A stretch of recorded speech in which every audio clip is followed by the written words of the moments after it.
Third chapter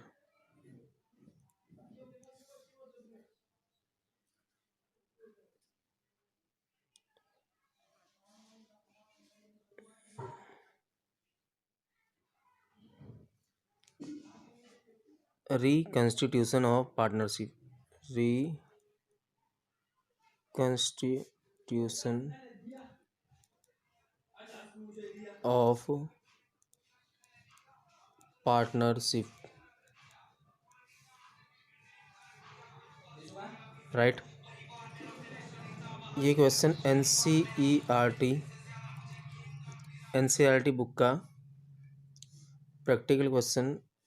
the topic is goodwill, topic है goodwill. Question number 13 है, ठीक। Question number 13, अब इसको समझ लेते हैं।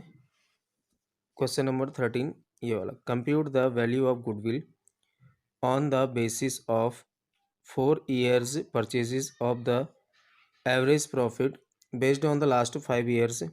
The profits for the last 5 years were as follows, right. यहाँ पे हमें गुडविल फाइंड करनी है, कितने साल की, 4 साल की, ठीक है।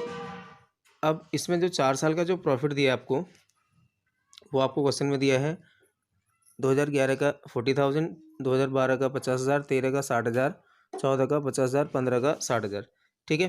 तो अब हम इसको करेंगे ऐसे। अब इसमें सबसे पहले हम क्या करेंगे कि क्वेश्चन में क्या क्या चीज़ें गिवन है, ठीक है, क्या क्या इसमें आपको दिया गया है।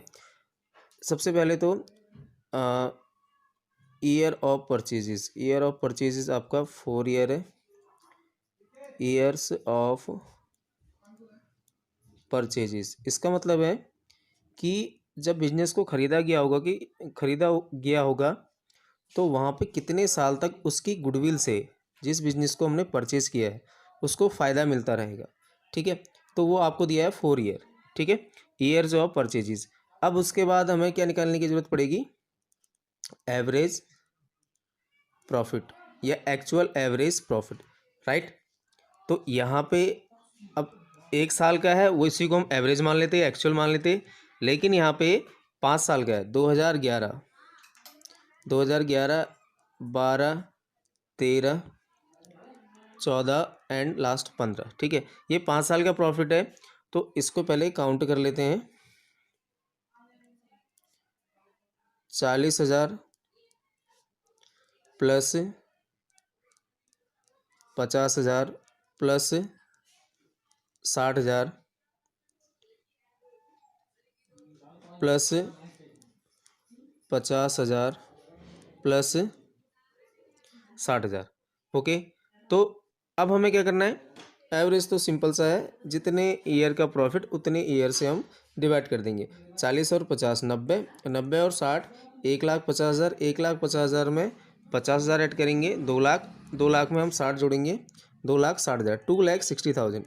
तो हम इसको 5 से डिवाइड कर देंगे, 2,60,000 5 से डिवाइड करेंगे, 5 5 जा 25, 1 बचा, 1 और 0 10, 5 2 जा 10, 1 2 3 3 जीरो हैं, तो 5 0 जा 5 0 जा 5 0 जा 0, ठीक है। तो कितना आ गया, 52,000, ये आ गया आपका एवरेज प्रॉफिट। अब हमें गुडविल फाइंड करना है, तो गुडविल को फाइंड करने के लिए सिंपल, गुडविल इक्वल टू क्या है फॉर्मूला आपका, according to average profit, average profit multiply number of years purchases,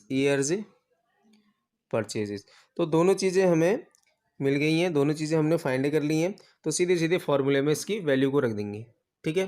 तो एवरेज प्रॉफिट 52,000 अभी हमने कैलकुलेट किया, एंड देन इनटू 4, तो कितना हो गया, 4000, 3 0, 4 2 जा 8, 4 5 जा 20, तो 2,08,000, ठीक। तो ये क्वेश्चन नंबर आपका 13 है, एनसीईआरटी थर्ड चैप्टर का प्रैक्टिकल क्वेश्चन, राइट। अब इसी के बाद हमें क्या करना है, क्वेश्चन नंबर 14, ठीक है, क्वेश्चन नंबर 14 है। तो ये तो हो गया आपका क्वेश्चन नंबर 13, राइट। अब देन उसके बाद हम करते हैं क्वेश्चन नंबर 14। अब क्वेश्चन नंबर 14 है, क्वेश्चन नंबर 14 में क्या क्या चीज़ें गिवन है। पहले किताब को ले लेते हैं, उसके बाद इसमें समझते हैं कि हमें करना क्या है। Capital employed in a business is ₹2 lakh. The normal rate of return on capital employed as 15% during the year 2015।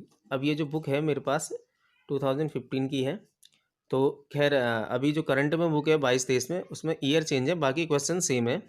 ठीक है, बाकी क्वेश्चन सेम है एनसीईआरटी के।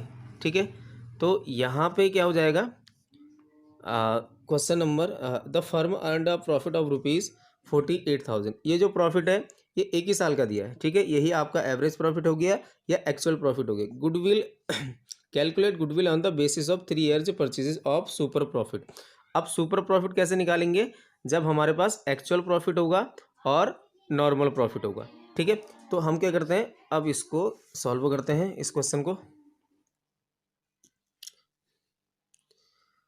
इसमें आपको दिया है कैपिटल एम्प्लॉयड, यानी कि जो कैपिटल बिजनेस में लगाई गई है या फर्म में लगाई गई, कैपिटल एम्प्लॉयड। कैपिटल एम्प्लॉयड है 2 लाख रुपए का। ठीक है, इसी से हम क्या करेंगे, नॉर्मल प्रॉफिट निकालेंगे। इसी से हम क्या करेंगे, नॉर्मल प्रॉफिट निकालेंगे। ठीक है, इसी से हम निकालेंगे नॉर्मल प्रॉफिट। जो रेट है प्रॉफिट का, जो रेट है वो कितना है, प्रॉफिट का रेट है आपका 15%।